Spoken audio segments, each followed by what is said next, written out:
Updates at pinakahuling mga usapin sa mundo ng palakasan. Atin ang pakinggan dito sa Ang Pilipinas Ngayon. Magandang araw, narito na po ang Sports Balita. Mahigit isang linggo na lamang bago ang kanyang matinding bakbakan kay Naoya Inoue ng Japan, sinabi ni Pinoy boxing champion Marlon Tapales na nasa fighting form na siya.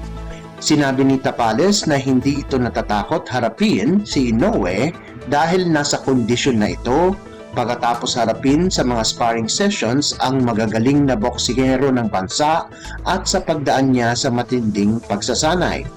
Hawak ng Pinoy Pug ang WBA Super at IBF Bantamweight belt, subalit hindi niya itinanggi na underdog ito laban sa Japanese pound-for-pound boxer.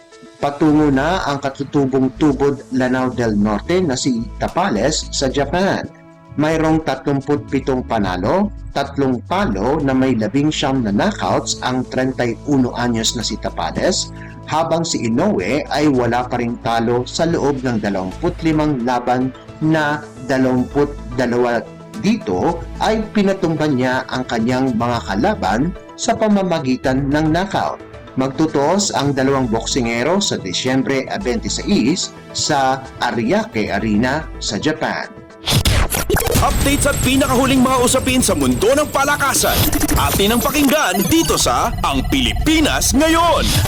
Tutungo ang veteranong PBA player na si Alex Cabagnot sa South Korea. Ito ay matapos ibalita ng 41 anyos na si Cabagnot sa kanyang social media account na pumirma na siya ng kontrata sa Goyang Sono Sky Gunners ng Korean Basketball League o KBL.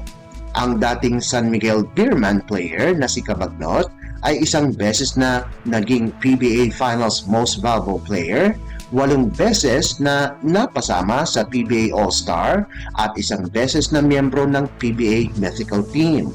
Huling nakapaglaro ang 6-foot player na si Cabagnot sa koponan ng Terra Firma Jeep kung saan 13 laban lamang ang kanyang linaro dahil nagkaroon siya ng Achilles injury.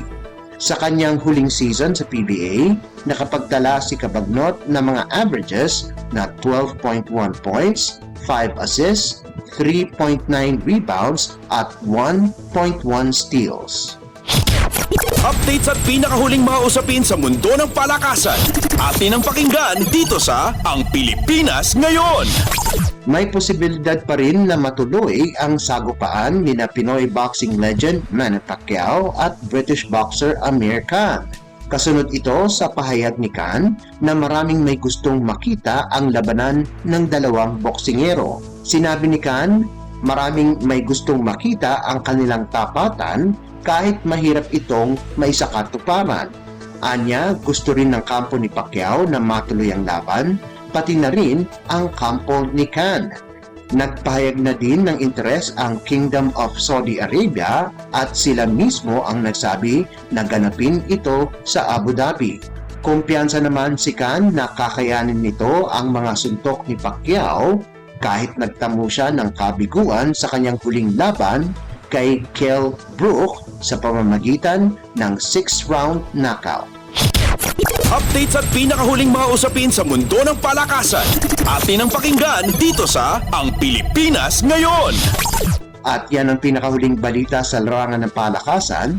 Para sa Radyo Pilipinas World Service, ito po si Leo Magpayo. Magandang araw. Updates at pinakahuling mga usapin sa mundo ng palakasan. Atin ang pakinggan dito sa Ang Pilipinas Ngayon.